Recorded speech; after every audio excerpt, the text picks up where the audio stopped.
Oh yeah. So hi, welcome to Casual Cartoons. Me, your host, as always, Brian Dressel.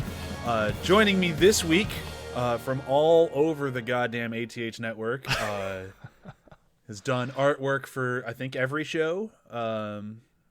At least one version of artwork for every show, if not the final version. I think Damage Boost is still using yours.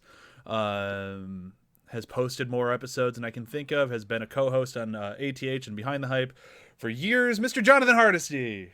Hey, just being all casual over here. I know, it's like the most casual show, and I'm like, all right, I got to get this like the most like dramatic intro ever. Even though if people listen to this show and are normal Behind the Hype, it's usually and Jonathan Hardesty. Moving on. Right, yeah. No, but these people might not know who you are because you were never on Venture Brothers. So, and if you've never been introduced to John, this is the best time to do it. For sure, yeah. No, it's weird that I've never been on a show on here. Just time never worked out for however long this feed has lasted. Yeah, I mean, well, when we were doing Venture Brothers, we recorded at a time that you were never available. So that just kind of never worked out. But this one, that's on me. Yeah, I've recorded whenever I felt like it. So that's entirely on me. But we fixed it before the show ended. That's what matters. Yeah.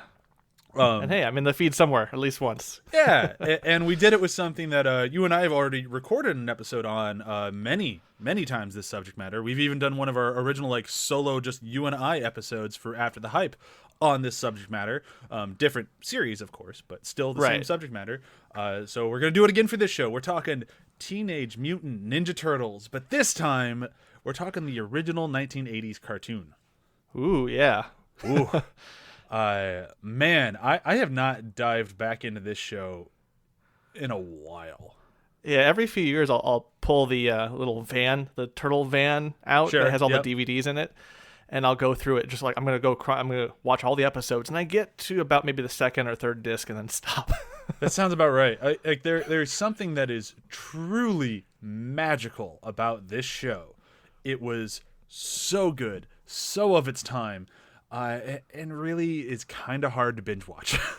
Right. No, yeah, it fits with the title of this little interstitial podcast, Casual Cartoons. You have to watch this casually. Yeah. Because, the binge doesn't work for this. No, and even like when you get like, we'll start getting into the episodes we picked for today, but like even when you get to like the lore-heavy episodes, like, yeah, they're interesting, but they're not that consistent. Like, I just let yours run after we watch your episode. I just let it run for like 2 or 3 episodes. I'm like, okay, yeah, it's more interesting when you watch them back to back, but I'm also getting kind of burnt out on it, which is weird because so much of my childhood identity and even adult identity is tied into this iteration of this TV show. Right, and I had to remind myself that while watching these shows as a kid, it wasn't that I watched just this show a bunch of episodes back to back. It was this show coupled with like 3 or 4 more. It was like 6 in the morning. Yeah, this one, like DuckTales, maybe David the Gnome, like just a whole bunch of things were all just like packed together and like bam, bam, bam, bam, bam, bam, bam. And this was just like the beacon of that morning. Yeah, this was the one that you got up for and you endured the other ones before it to get to, at least for me. Yeah, it was one of those, like, for me it was, let's just do that. Let's talk about our history with Ninja Turtles, because we haven't really had something like that on this show beyond Cowboy Bebop. Where we had such long-standing relationships with it. Ninja Turtles, for me, it wasn't just like, oh, that was the show he liked. Like, that was everything to me. And yeah, there were a lot of other shows on with it, but like, I lived for these 4 turtles. Like, it was, my mom would famously take me on what she called turtle hunts, where we go to like Walmart or Target or KB Toys or any other place in the Quad Cities and just try to find a Ninja Turtle, because for a while there you couldn't. You'd walk into Walmart or wherever your local toy store was and you look at the wall where the turtles should be and they're fucking sold out. Right. Like, everyone was just beyond obsessed with this stuff, and it was because this show was good. Yeah, it was good, and as we'll see when we talk about one of the episodes, just like the visuals were really fun and engaging and exciting, and there was just enough lore.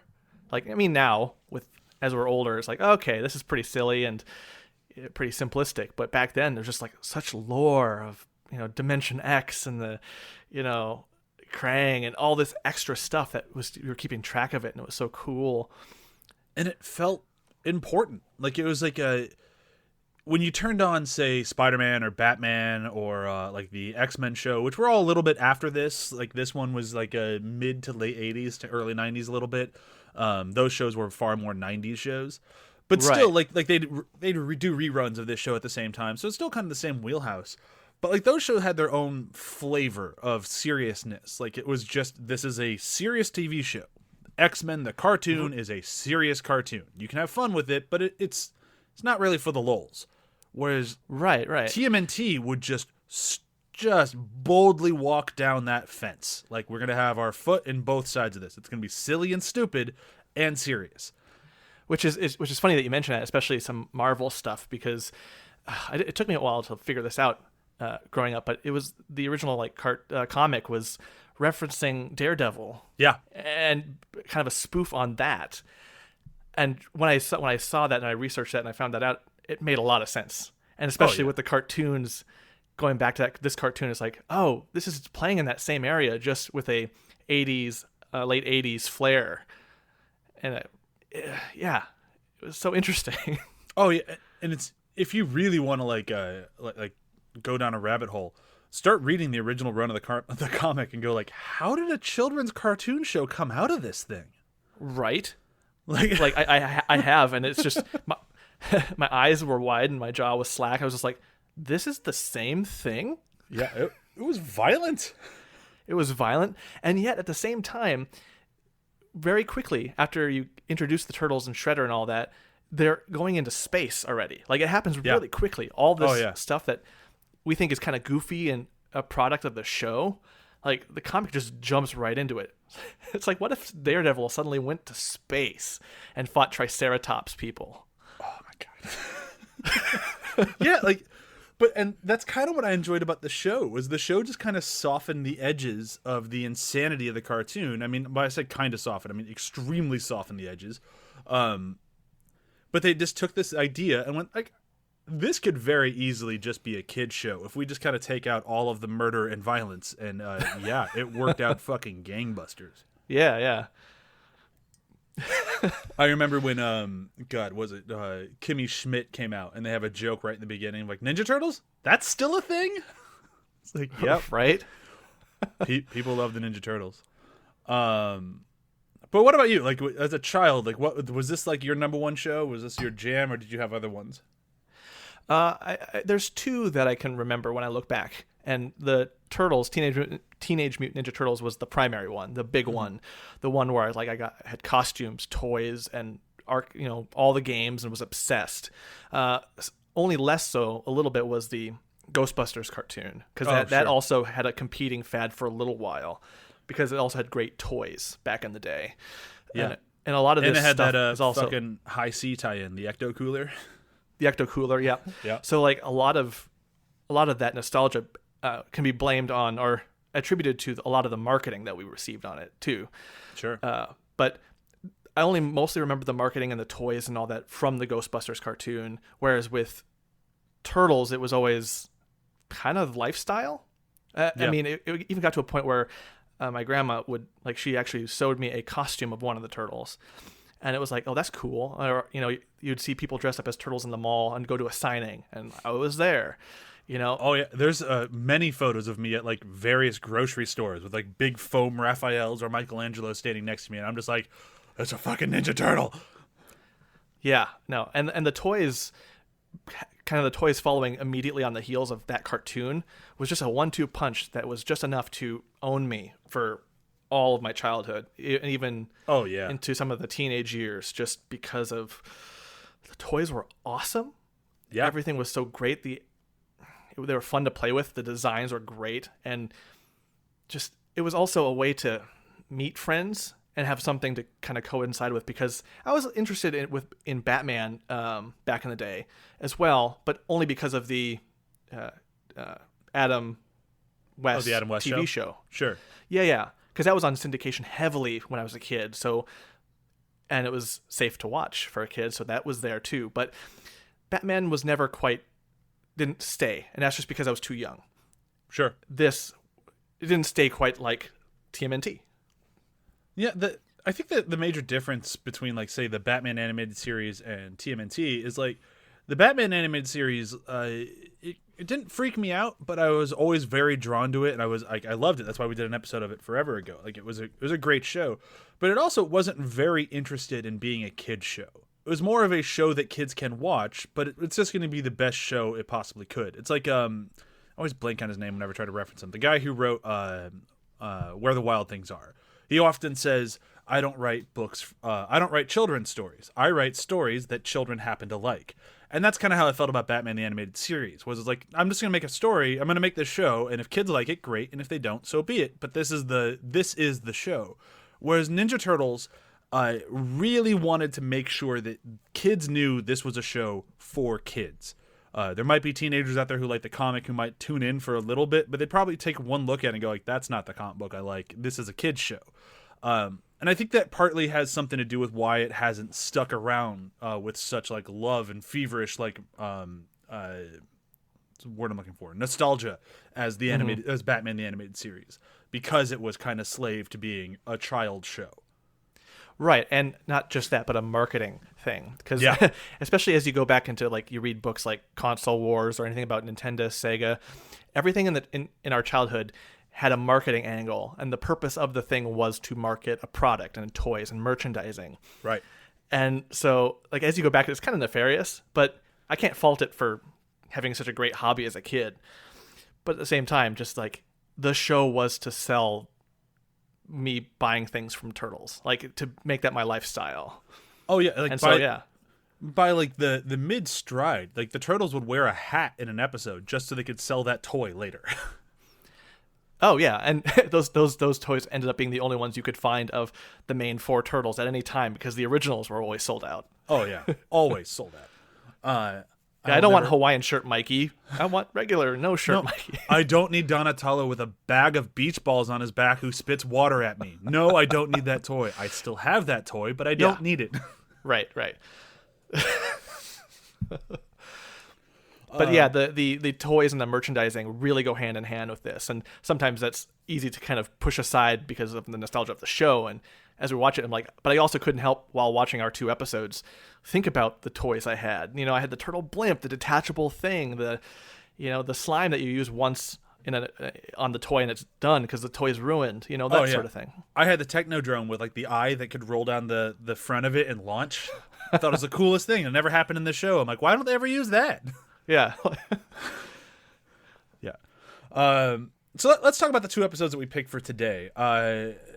We'll go chronologically. So you picked one from the first season, which is compared to the rest of the show, a very pointed season. Like, it has a story it wants to tell. I think it's only like 5 episodes long. Like, it's not very long.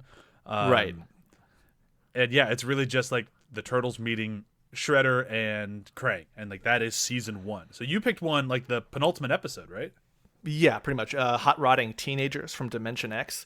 And it's one I always go back to, or the one I think of first, just because of the teenagers, those goofy, like, hey daddy-o, and just that the 80s 7 version of like what a hip cat is, you know?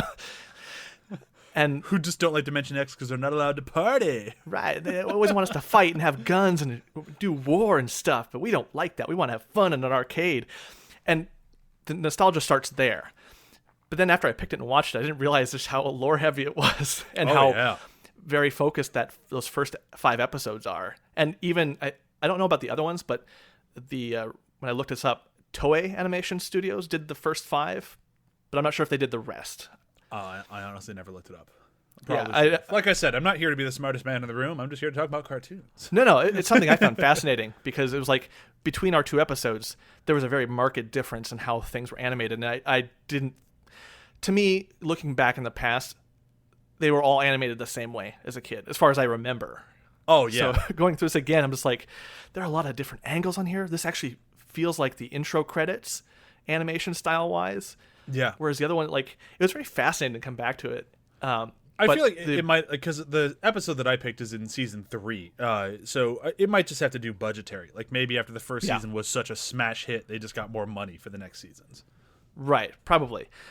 And things got more settled down with like a way to do the animation to keep it a pipeline going. Because it seems like this was like since it was very focused and very few episodes, they could do different things, different angles that they would never do again in the show.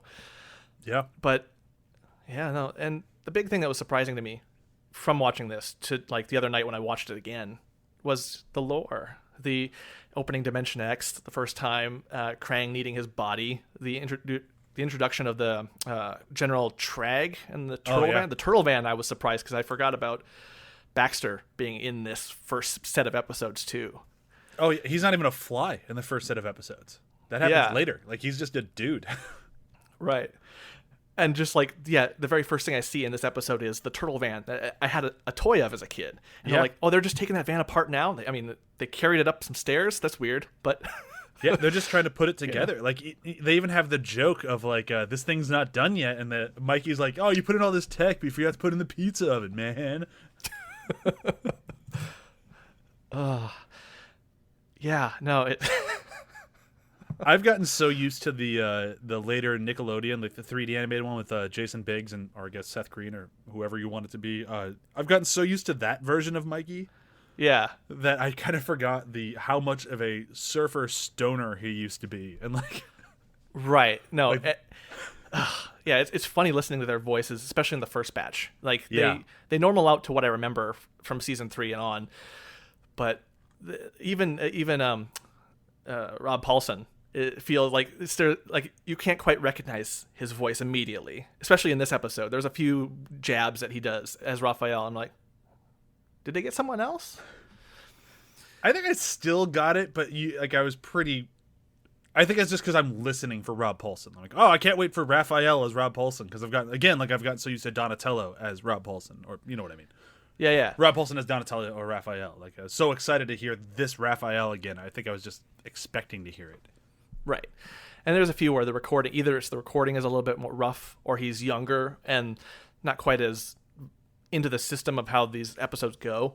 Like, these first episodes in this first batch, this first disc, feel exploratory and very interesting that way.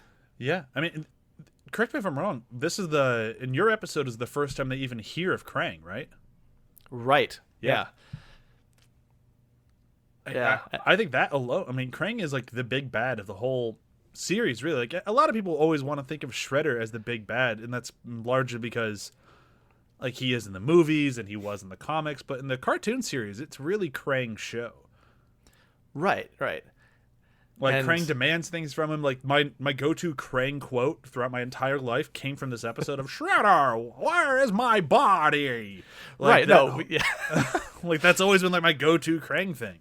Yeah, I found myself watching this, trying to mimic the voice again as he appeared. I was just like, "Oh yeah, like Shredder." And then it was late at night, so I couldn't do it very loud. But yeah, of course, I was talking along with Krang. Oh, of course. Oh man, watching Krang in this movie, then going back to the sequel to the Megan Fox series, and like, oof, that's such a bad Krang. Oh yeah. I really enjoyed Out of the Shadows. I think the movie gets way too much hate. Actually, I think both movies get way too much hate. They're not great, but man, Krang is at least wrong. Right. At least Leonardo's the leader in those movies, right? Yeah. Throwing some early shade. I think Raphael should be the leader. I still haven't watched an episode of that. As soon as I did that, I'm such an angry nerd. I'm just like, nope, can't do it. Can't get behind it. I watched one episode they released for free, and I was like, the energy doesn't work. It's not for me, not my generation, not even the last generation. It's just Turtles and name. And my thing is, like, and then we'll move on to my episode, is like, but they're not making it for me. Like, they're not trying to get a 35-year-old to watch it. So if kids are enjoying it, then by all means, please let the next generation keep this thing alive and keep enjoying it. This one's just, I just don't dig it. Right. And I'm always happy that the show, the idea, the concept, the IP can continue on as long as it has, because shows don't get that. A lot of times we're nostalgic for things, and that's because they're gone. And Turtles hasn't really left us. And it's created some very interesting takes and iterations. And if that means that more happen later, and, I'm already... it's an embarrassment of riches for my interest and fandom of Turtles that I'm fine if it goes off the rails. Absolutely. And there's something kind of interesting. We'll put a pin in my episode just for a second, because now that we're talking about it, I don't want to forget it. I remember when I first got into the God, I think they just had like issue 100 now, so it's been going for a while. But the new rendition of the comics that Kevin Eastman got back into and started writing again, without Peter Laird, which there's definitely a lack there, but that's okay because it was a great series. I still think that the series that's currently ongoing, I fell out of it because I think they kind of lost momentum around issue like 75-ish. But up until there, I think it's the best rendition of Turtles to date. I think they nail all of the humor right, the serious parts right, the lore right. It's just, if you like comics at all, just go read that series. It's so fucking good. But neither here nor there. When I started getting into it and I started telling Chewie how they kind of massaged the origin story, she brought up a good point, which that happens a lot throughout all of Turtles. There's usually like the constant of ooze made them mutants. But other than that, it kind of changes from iteration to iteration. And I can honestly say I can't think of another fandom that's just like, yeah, that's fine. Yeah. No, I'm if I'm stuttering, it's because I'm trying to think of one. I'm trying to be like, aha, you didn't think of this, but no. If they were to come up and be like, oh, Batman's now Batman because he's afraid of bats and his dad forced him to keep a pet bat, so he's trying to prove his parents wrong that he can be Batman, and then Thanksgiving dinner he's going to come out as Batman to his mom and dad. People will be like, what? Hold the fucking phone. Right, but, no. But in Ninja That's Turtles... not Batman. Yeah, that's not Batman. He has his parents. Like, that doesn't fucking work. But with Ninja Turtles, they do that shit all the goddamn time. Like, depending on which iteration you're paying attention to, Splinter was a rat who got the exact same sort of treatment the Turtles got. In other iterations, he was a human that got turned into a rat. In different iterations, he was a rat who was just super fucking smart for some reason and decided to just shadow box along with his master. I'm talking about the movie there. Right. It's different every time. And we as fans have just kind of almost come to expect it and just be sort of fine with it. Like, there's certain constants we don't really like to change, but otherwise, whoever's going to pick up the Ninja Turtle torch, if you will, can do whatever they want with it. And I kind of love that about that. And I think if it wasn't for that, this franchise probably would have died off 10, 15 years ago. Oh, I agree wholeheartedly. Because the biggest example is the 2012 series, which I was skeptical with for a while, actually. Yeah. But then when I watched it, like, they change a lot of different things and shift them around, and I found myself drawn into it unexpectedly and like, hey, I'm suddenly into this. I mean, it's funny that April O'Neil keeps getting younger each iteration, but whatever. But they give April O'Neil more to do. They change her role around a lot. I think she moves the most across any iteration in terms of shifting. But yeah, every character gets some different origin, and we're fine with it. We kind of actually look for it. It's like, how is so-and-so going to be introduced next? Yeah. And that was always a big thing for me, is like, hey, this character hasn't shown up yet. I just saw a hint to them. I wonder if they're going to show up.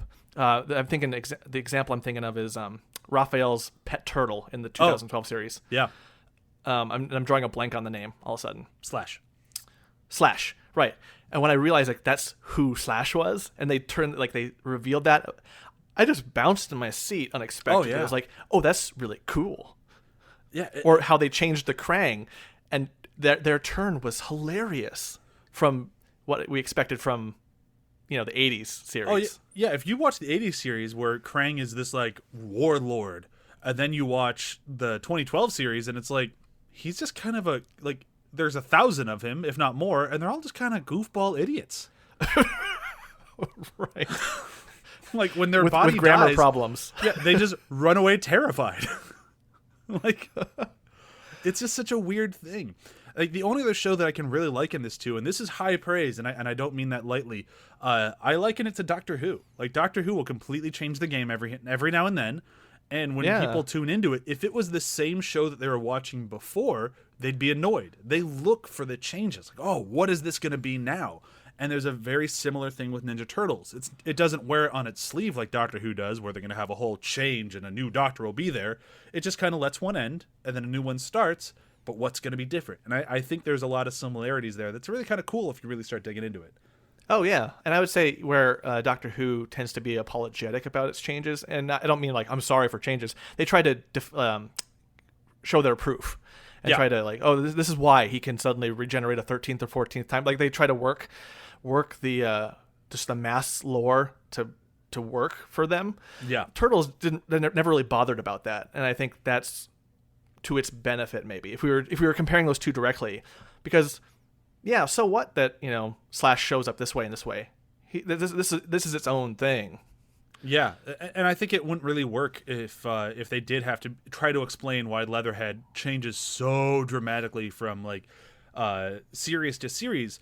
Because when we go to my episode, which I chose, I had two favorite villains from the 1980s series, and they were Rat King and Leatherhead. And so I had to pick the episode where Rat King meets Leatherhead. Or is that the exact title? Yeah, Leatherhead meets the Rat King. Right. It's a season 3 episode. It's kind of near the end of the series, but not the season, but not quite. I think there's still like another 10 or 15 episodes after that. That season is fucking long, by the way. I think there's almost 50 episodes in it. 47, I think. 47, in total. yeah. Very long season. But there was just something always kind of fun about Leatherhead and something always really fun about Rat King, because Rat King just like, I mean, I'm a rodent guy. I love rodents. I've had pet rats for a long time now. I don't have any right now, which is a bummer, but whatever. And I just always kind of loved Leatherhead because I just liked this crocodile guy. And it might have something to do with the, Turtles in Time video game. I always loved his level in the train the most. That was a great level, a great fight. So much fun. So that might have something to do with my love of him, because I played that game on like a daily basis. I would finish it. Like that was just like a 2-hour ritual of my day for a long time. So that might have something to do with it. But either way, I just always kind of liked his character. That all of that said, I have not gone back to a Leatherhead episode in a very long time, and I didn't remember that Leatherhead is just a walking Louisiana reference bomb. Right. That's like all he does is talk about the bayou. Gonna punch the gumbo out of you. Like, it's just like, do you have anything to say that isn't a reference to where you came from? Like, it's almost comical by the end of the episode. Like the scene starts, if it's a scene with Leatherhead, that is, starts, there's Leatherhead, he'll make some sort of pun joke about the bayou, end of scene. yeah, no, that's all this episode was. And it was funny because I didn't know who voiced him until I heard him voice him. And I don't even, at this point, whenever I hear Jim Cummings in a cartoon, I don't have to look it up because I just immediately instinctively know. And I don't hear him do his New Orleans sort of like Louisiana accent, his Cajun thing. I don't hear him do that too much. I think he did it. What was it? Princess and the Frog, maybe. Maybe. I'd have to look it up, but sure. Yeah, he did that in another animated film, and in both, it's just like he has such a distinct flavor for that accent, and it's fun to listen to. Him as a voice actor is fun to listen to, and combined with just the cheesy Louisiana references continually, talking about like gumbo and like jambalaya. I think that guy's voice. A few shrimp short of a boatload. Oh my god! Just stop, Leatherhead. Stop. It was that episode was a chuckle fest with Leatherhead, because I don't remember ever seeing that character in the episodes. I might not have watched some of season 3, or it's been forever since I've seen these. Yeah, like I remember the Rat King because of his like "you will serve me" and his really in like weird outfit, which was a cool toy, but in the animation it's like okay, it really doesn't make any sense. And I also love that like. Because of the animation, it really doesn't make any sense when later April finds a piece of his fabric and she's like, the Rat King's fabric, and I'm like, holy shit, Batman. Yeah, I think when you picked this episode, I didn't realize how much of a gift it was from you to me in terms of just the hilariousness, because she sees that, I'm like, it's just a brown rag. Yeah. How did she deduce? Why is April only a reporter? Like, does the Rat King have some sort of odor that we're unaware of, which would make sense? And as soon as she sees it and smells it, she's like, oh, fuck, that's the Rat King. Definitely the Rat King. Like, obviously, she needs a raise. Yeah. With detecting like that, I mean, she needs a cape and a cowl. Yeah, absolutely. And like, the thing that I find interesting about this episode is the Rat King pretty much pulls off his plan. Like, his plan is to steal this, like, poison, put it in a big tanker that turns out to be like a mind control poison that will turn everyone into zombies, and then he and his rats can rule the world. and he just needs to test out his formula on Irma and Vernon. Oh my God, combined the names. Which the editor is also named Vern. So like, yeah, my God. I was like, oh great, this sucks. But yeah, so like it just doesn't work. Like the only reason the turtles save the day in this episode are because Rat King was an idiot and he got the concoction wrong. Right. Like they're all like high-fiving at the end of the episode. I'm like, guys, you failed. Like he pulled off his plan. It's just that it didn't work. And then it just so happened that it didn't work so bad that it would fucking explode. Right. Like the whole episode, the turtles are off in their own thing. They're in a dump doing a training exercise with cardboard cutouts of themselves. Like the turtle story, like King of the Hill, essentially. Yeah, the turtle episode in this is kind of boring. Like the turtles are not that great. You watch this one for the Rat King and Leatherhead, especially when they start getting together. And like the Rat King tries to kidnap Leatherhead, like throws a chain around his neck. Like all of their scenes together are just comedy gold. Right. Especially because I watched your episode first, which was so lore heavy, and then diving into this bananas thing, I'm like, man, this show had some crazy ideas to it. Right. The show was willing to be super lore heavy one moment, and then just go like, hey, what if Leatherhead met the Rat King? How would that turn out? Would they be friends? Nope, no, they wouldn't. No.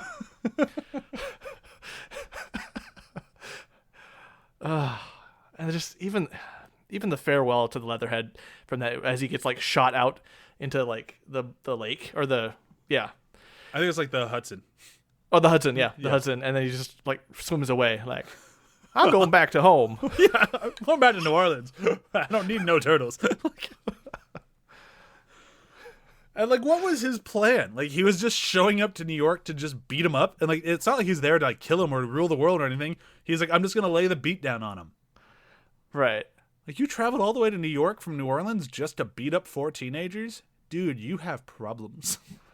Now, the only thing I would ask based off of this, because when I watched this, I didn't watch the earlier Leatherhead Terror of the Swamp episode. Oh, sure. I imagine that's kind of a reference, like they're pulling from that. Like the turtles gave him a beat down there and he's getting revenge. Sure, yeah. I mean, that's kind of how this show usually goes. Is like if the second episode for most villains is getting revenge for their first episode. Got it. Okay, yeah. Because now I want to go back and see that first one, because even just reading the synopsis, it reminds me of the Punk Frogs, which is an episode I almost picked because of one of the frogs. His name Rasputin Frog or Bonna Frog. Like, it's like, geez, this show did so much in terms of silly and serious that I think we forget how much it played in those two spaces. Oh yeah, and like even when you start just going through, like season 3 was, I mean, cards on the table. When I was looking for the episodes to like rent, I was like, all right, I'll just rent the episode or whatever. I'll try to find like Daily Motion or something. And then I looked through all the episodes in season 3. I'm like, or I'll just buy season 3 and just kind of turn it on whenever I feel like it. Yeah, and season 3 had so many episodes that like I still remember now. Like I've gone through the other ones and looked at them; they're not there. But season 3. Almost every episode that I remember from my childhood is in there. Like 50-Foot Irma, I remember like vividly. Right. I'm just looking at a list now. Turtles Everywhere. I remember that episode. This one has what's his name? Metalhead in it. This one has Usagi Yojimbo in it. Right. Like, there's just so much in it. Turtle Terminator. Like, yeah, it's just a solid show. And the last thing I'm going to bring up, just because I'm looking at it now, before we start moving to the end of this thing, is way long ago. If you go back into the bowels of After the Hype and you find the other episode of me and John talking turtles, you'll find us talking about 2 episodes where we're really happy about like the movie references in it, or maybe that was the episode we did with Superhero Sampler, but I think that was it. But it doesn't matter. We're really, really like they do a great job with Alien. They do a great job with this movie, that movie, and like it was really cool.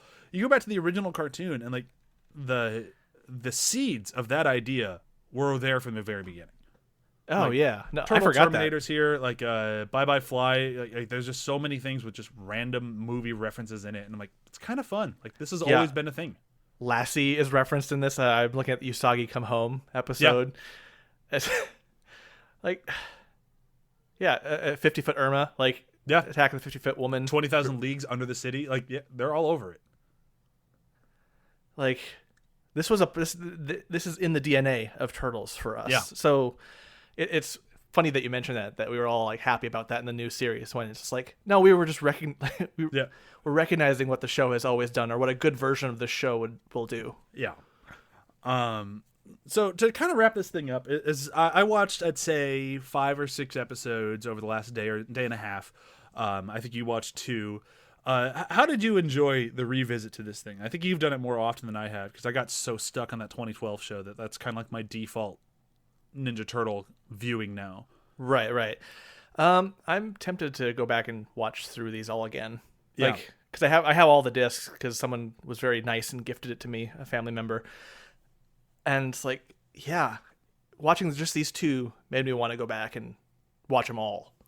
Yeah. And so I'm sure incoming is going to be another watch through of this, and maybe it'll last through a couple seasons and stop like it always does. But yeah, I'm feeling the urge to watch this again and re-experience the 80s, my childhood, through this. Yeah, I'm not sure if I'm going to try to go through the entire series again. I'll probably watch all the first season again, because I bought that one too, because why not? And that one's only 5 episodes. I can finish that one in just an afternoon. I'll probably start just cruising through season 3, and if I get through all of them and I want to keep going, then I will. But it's definitely gotten me to go, like, I need to keep watching a few more of these again. Yeah.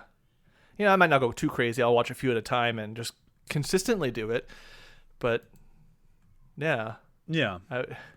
Like my interest is renewed. And even for the 2012 series, I might just look and see about buying that, just because, it would be good to own that.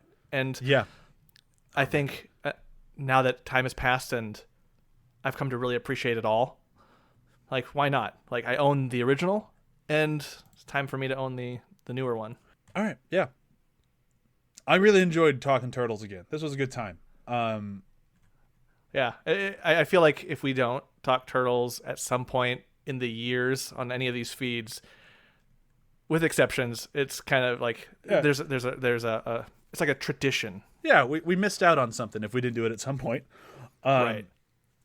But unfortunately, there's only 1 episode left of Casual Cartoons, and I still haven't decided on what that's going to be. Originally, the plan was this episode was going to be the finale. Like, I was saving Ninja Turtles for the last episode.